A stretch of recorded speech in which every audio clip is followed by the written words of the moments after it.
to go. So we'll give it a couple minutes again, or just give it a minute or two. Let everybody get in here. Yep, there we go. We're live now. Mom, Dad. What? Dad, I'm not Mom. I'm Dad. What is our number of the show? 6. This is number 6. Done a lot, huh? Mhm. Done pretty good. Mhm. See how many more? We got a bunch of different episodes still to come up with, right? Yeah. We got a plan for a couple other ones. Grading. Well, today we're talking about grading. Yes, that is true. We'll give it another 20 seconds to allow some people to get in here. We got only 2 packs tonight. Only 2 packs? Those are 2 good packs, though. Yeah. But we're going to get a gold out of this one. Yeah. Hi, Laura. Hope you're doing good. All right, everybody. My name is Patrick Bodam. I'm the Superintendent of Recreation here at the Hoffman Estates Park District. Welcome back for episode 6 of Card Collecting. I got my son Mason here again. You're excited? Yes. Yeah? Do you want to show everybody your new jersey you just got? Mason's birthday was 2 days ago, so he wanted he got his very first Zion jersey. So, very nice. Yeah, Laura, show number 6. We've come a long way. We're glad you guys are joining us again. So tonight is a fun night because we're going to talk about something that a lot of people don't know much about unless you're in the hobby, and that is grading cards. And you guys have seen me hold up cards in these fancy cases a couple times now, but now we're actually going to talk about it and what it means for your collection. So what's your first question about it, Mace? Do you have a question about grading? Yes. What's your question? When you I have a couple going to get. I only have one gonna get graded, right? Yeah, we're sending one in to get graded. The purple Zion. Yes, we will send it in. So it is being sent in. So you know what's my favorite? When you get the graded. I like the one you get the number. Like it's like a surprise or something. Yeah, it is. All right, so we're gonna go through this, but real quick, I'm really excited because today was a big day for us. Yeah, I already said hi to Laura. Here at the Hoffman Estates Park District, we launched our June brochure. So if you haven't checked it out yet, be sure to. It includes in-person and virtual programming. So those in-person classes do follow all the state mandated guidelines, and we are taking safety very seriously. So, but we do have options that are in person. So we are very excited to be offering that or to be able to offer that. Are you tired already? So be sure to check that out. So let's get started. So what are graded cards? What are these things? This is basically meaning that a third-party service, another company, not one of the card companies, not just some person doing it, they will give you you can't ever take these out of the cases? Well, you can though sometimes. So we'll talk about that. So basically, it's a third-party service. They're going to inspect it to give your card a grade and to authenticate it, basically. So it's just like if you had an autograph from when you were a kid and you want to make sure it was signed by that player and it's the real player's autograph, this is another way to do it, and this is authenticating card. Believe it or not, could you buy this card on like design rookie I got where you went to the Pelican? Could you buy these on eBay? Yeah. Yes, you can. But basically, they're given an overall number. I'm going to give you the short of it, but they're given a score. They're put in this tamper-proof case, and there's a couple different ones that I will show, or 2 different ones, the main ones. And then they're kind of given a serial number, and you'll see that one's not graded though. Why are they screwed? That's just an old one. You can put that on. That's just an old card. So why to get cards? Why are you getting your cards graded? That's the big question, right?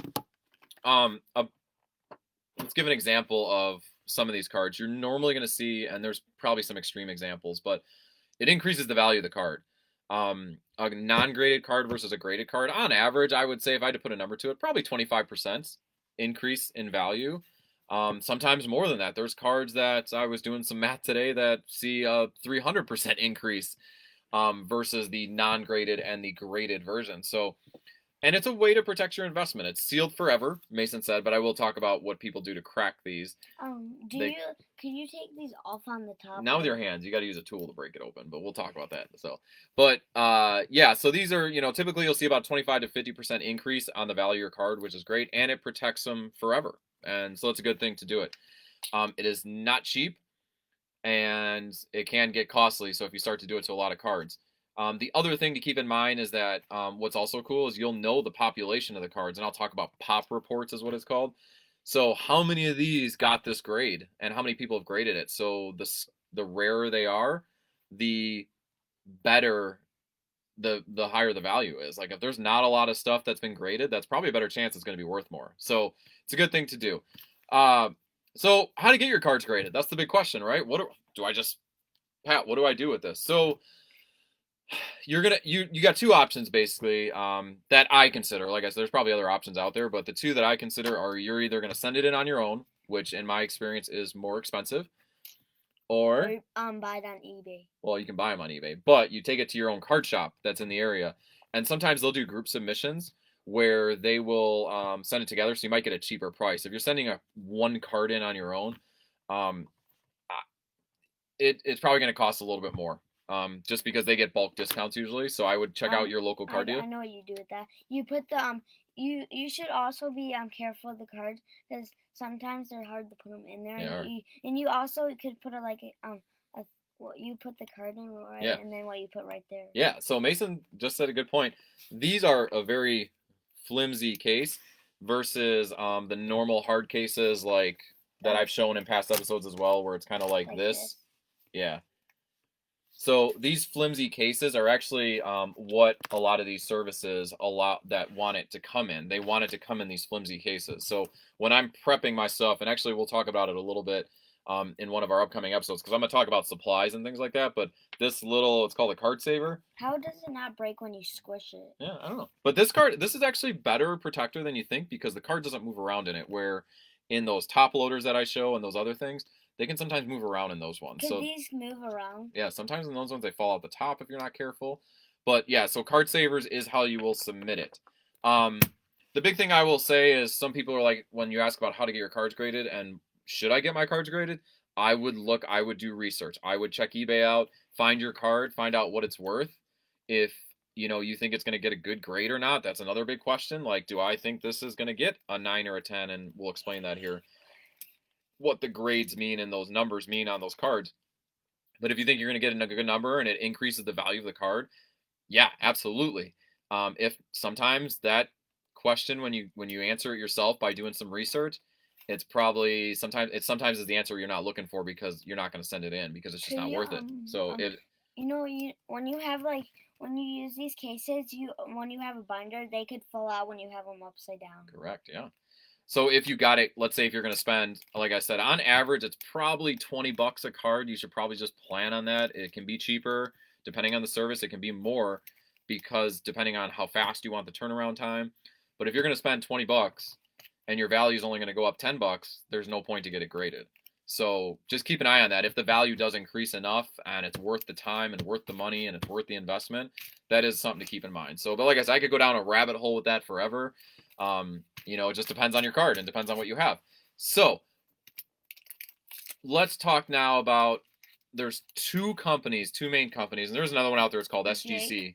Jake, you could. Well, Jake's not the company, but their card shop submits them. If they know you, they could send it to you, and then you could get it graded for them. Yeah. So actually, some of my maybe the viewers that have been around for a while and have watched basketball from back in the day might love this card, and this is actually one of my favorite cards. This is, the glare is terrible. There we go. This is, as some of you may know, this guy. He's still alive. No, John Wooden is not alive anymore. This is a John Wooden autograph that I actually pulled back in 2006 when I was in college. So anyways, there's two. You can see the differences. This one on my, well, it'll be on. Right. Why are these have like 95? I'll explain that here. So we have Beckett Grading Services here with the gold-plated one with the John Wooden. That's called BGS. And then we have Professional Sports Authenticator, PSA is what they're known as, here on this side with the red and white logo here on top. So we're going to talk about PSA first. So we'll talk about PSA, and I'll show you guys some examples. Just look at the top of the card. We'll focus on that right now. A 7. They are, you'll see there's a number right 7 over right here. On the 7 right Yeah, right here. There it is. The 7.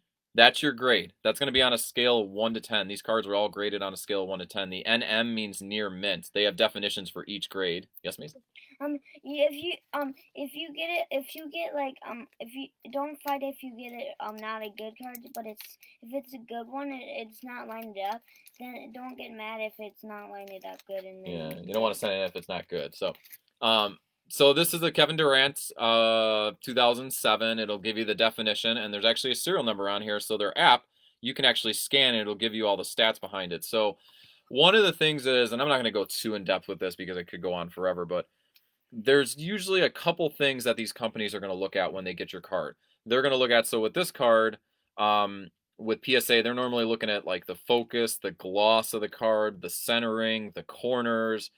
One thing with them, they do not explain the different grades they give. They're subgrades basically. So you get your overall grade of a 7. They're going to give you subgrades that will like basically be weighted to come to an average to equal that number. So this one is very hard to grade because the edges are black. So with a dark color, like with black or blue or anything that's got a dark edge and not white, you can sometimes see the white of the card on the edges, and that will bring down your grade. As you can tell, I got a 7. And I have 2 here to show you guys. They're off by 1 grade, and these look so almost they're 2 different grades, but they're almost identical. Now, my 7 definitely has a little bit more white around the edges, which is probably why it got a 7, versus this one got an 8. Like I said, it's just interesting. You get 2 cards back. I thought these were both going to be 9s. I was way off on that. I was hopeful for 9s. Maybe it's just me. And a lot of people are very hopeful when they send these cards in. So, but PSA does a great job, and I'm going to compare the 2 here in a second. But PSA does a great job. I love their cases. I love the look of their cases. They're sealed. They have a nice logo on the back. Yeah. Tamper-proof whole thing. You can scan it really easily, and it'll just do it. So it's pretty cool the way that they do it. So that's PSA. So like I said, scale of 1 to 10, 10 being the best. That's what you want. So we'll show a couple other examples, but more examples of PSA cards. These are both 10s, which is awesome. And all is now, the other thing I will say is when you get into this card, obviously, as you can tell, it's got an autograph and it's got jersey. That's a piece of ball right there. Yeah, it's got a piece of ball on there. It's got some jersey. Memorabilia cards, which we talked about in an earlier episode, tend to get graded lower because they're a thicker card. The edges just get beat up a little bit more in the packs, so it's just a little bit harder to get better grades on those ones. That's just my opinion. Not true all the time, but it definitely is. I've seen it's definitely harder.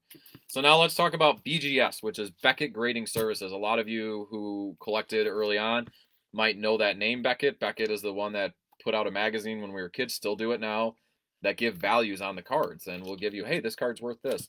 I remember growing up swearing by that was the Bible of card collecting. You need to know the value of it. So Beckett does their grading. They also do a scale of 1 to 10. A lot of their stuff now, they will do half grades as well, which I will show you here. What is half grade? Half grade is, so they don't just do a 9, they will do a 9.5. Now, let's look at their label. One thing you will notice, they do have a serial number, so just like PSA, that's very similar. They give their names, Gem Mint also. But the centering, they will actually give their subgrades on there. So you see centering, edges, corners, and surface. You're going to get a 9.5, a 9.5, a 9, and a 9.5. So it actually gives a little bit better of a story. I like PSA a little bit more, but I like BGS for this reason because there's nothing to hide behind it. You actually get to see your grades. So I'll give some more examples of it. So with BGS, they're obviously, like I said, they will grade your autograph as well. And actually, I'll come back to this one. Sorry, I missed that. On the side of it there, it says Beckett 8 autograph. That autograph got an 8. Now, the autograph was, I think some of the marker was on the card before it in the pack, so it kind of like over the years. I didn't get it graded till recently. Probably just came off over the years, but it got an 8. So they will grade your autograph as well. Here's another one from Dante DiVincenzo from the Milwaukee Bucks. His autograph got a 10. So, I got some other baseball. I got baseball cards actually on this one, which Aaron Judge. I was collecting a little bit. I sent these in because my glare is terrible. I really apologize about that. But you can see here, this is a 10. Now, I will say that a 10 is very hard, and I'm going to talk about that comparison here between PSA. Why are 10 very hard? Because they're just hard to get. They don't give them out often. And they actually have something called a black label. So if you notice, this 10 has 3 10s and a 9.5. So it got a 10, which is great. If you got all 4 10s on those subgrades, you actually get a black label. These are very rare and the hardest grades to come by in the industry. If you strike that with a card, that is amazing. There are cards that their value will go up, I'm sure, over 1,000% if you get that black label. So pretty cool. But you can never. Why does that not have that? Why does that only have that and not the 8 on there? Oh, because there's no autograph on these ones.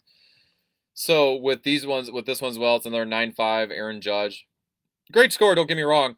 So the thing to keep in mind is the lowest grade out of the 4 is weighted the most with these.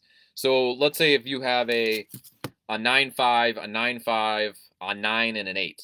Most people are probably like, oh, that should be like at least a 9 or a 9.5. It's probably going to be an 8.5 because your lowest weighted one was so low. Same thing with like if you have a 3 10s. Let's say you got 10, 10, 10, and a 6. The highest grade you're going to get is a 7. They only go up one grade level from your lowest grade, and that's the most they will advance it. So that's unfortunate sometimes, and that's the tough part about it. So, but like I said, if you get that black label 10, that'll be the biggest thing. So let's talk about comparisons. So what is the nearest comparison? So obviously PSA 10 is what everybody wants. I would say your comparison, your equivalent, is a PSA 10 and a BGS 9.5. That is your comparison. The PSA 10 is usually worth a little bit more than the BGS 9.5, but that is your comparison. Once you get into a BGS 10 versus this is a 10, probably should put it right side up, then usually your BGS is probably going to be worth a little bit more of the same card is what I'm talking about. So if these were all the same card. So PSA 10s, great. Absolutely. They've actually gone up in value a ton. BGS 9.5s are just as good. That's probably your equivalent right here between these two. So something to keep in mind. Yes? Are we going to open the pack? We will in 1 sec, actually. Like I said, the BGS 10 and the Black Label 10 are so sought after, and they're just so hard to find. If you find some, it's great. If you get a grade back like that, hold on to that because it's going to be it. So the last thing I'll talk about with grading, so obviously I've showed you guys a little bit with the different types of cards from the different companies. Common issues. Mason mentioned at the beginning of the episode, like, these are tamper-proof cases, so nobody can ever really mess with them. But if you are unhappy with a grade, now keep in mind, these are humans that are grading these cards, so there can be errors in those grades. So if you're not happy with your grade, if you're mad at your grade, you could take it out and you can. You gotta kind of you can watch YouTube videos on it. People will do it on how to properly crack these cases. I don't crack mine ever. My personal opinion, I'll give my personal opinion on this. I wish that all cards had a serial or number or a barcode on them, so cards could only get graded once. Just because then it would be an accurate representation. So if I crack this card, open it up, and resubmit it, they don't take. Oh, here's Bryce. They don't take that grade out of the system. I think he was a little upset about something, but they don't take that out of the system, so that still exists out there, even though that card's not graded anymore, and now it's a different card. That now it's the same card got graded again, and now that grade's counted twice. So that kind of throws off those population reports. So common issues, like another common issue is just length of time. Basic, if you're not paying extra to get it done quicker, which will run you some decent money, if you're just doing the basic service, you're talking 3 to 4 months on some of these usually. So I don't even ask. I work with my local shop, and then I just get them when I get them. So I just send them in and forget about them. Now, a common issue with that for a lot of people who are trying to flip cards is by the time you get it back, that player could be on a hot streak, that player could be on a cold streak, or the season could be over and the card's not even worth what it was before. So if you have a valuable card, I would suggest paying more to get it graded quicker, to get it back quicker. But like I said, other than that, you just send it in, forget it, and you worry about it later. So I think that's pretty much it. Did you have any other questions, bud, before we go into pack opening? No? All right. So let's show them what packs we got tonight. So Mason already opened this one. So we got NBA Hoops again, hobby pack, which is good. And then we got another Prism, which is from 17-18. So in that one, we're looking for a Jason Tatum would be really awesome. That'd be really cool to get. So we're hoping for one of those. Him or Donovan Mitchell, I think, was the rookie that year too. So let me open up the back of it, and then you can get the front. So let's see what we got tonight, huh? All right. Yeah, sure, everybody. Maybe we got something good, huh? So you got something good in there. Got something with some shininess. Bradley Beal spark plug. So cool insert. I got Steph Curry. Yeah, Steph Curry. So he got a Bradley Beal spark plug. So it's pretty much the only good card that came out of here. Not a great card, but still pretty cool card. Yeah. Cool. Something to add to your collection, right? All right, this is the nicer pack now, so hopefully we get something good in this one. There's only 5 cards in this pack. What? Is that 5 cards in there? There was 8 in that one. All right. So hopefully we get something good. Derek White. That's pretty cool though. Oh, this was Fast Break. I forgot about it. So Fast Break, I totally forgot that that's what this was. Fast Break Prism. So let me give it one of the regular ones. So a regular Prism, which looks like that Jason Tatum, and then you got Fast Break, which actually you can tell has a little bit of a disco to it. Papa says hi. Here, let me see. He said hi over there. Where? So, in the comments. Oh. So it has a little bit of a disco ball to it, which is kind of cool. Wait, is this one a base one? What's that say on there? A rookie. Rookie. So we got one rookie, which is kind of cool. Derek White. So pretty cool that we got that one. So. Nice. Do we get any one out of good out of this one? I don't know what happened to our live video. Did it freeze? Uh-oh. Uh-oh. Uh-oh. What happened? Do we have to start this whole video over again? No, it's still recording, I think. Well, hopefully it's still recording. So, my computer froze. So, we'll just go ahead and end it. So, yep. We'll see you guys later. We'll see you next week. Yeah, just thank you guys for coming out. Hope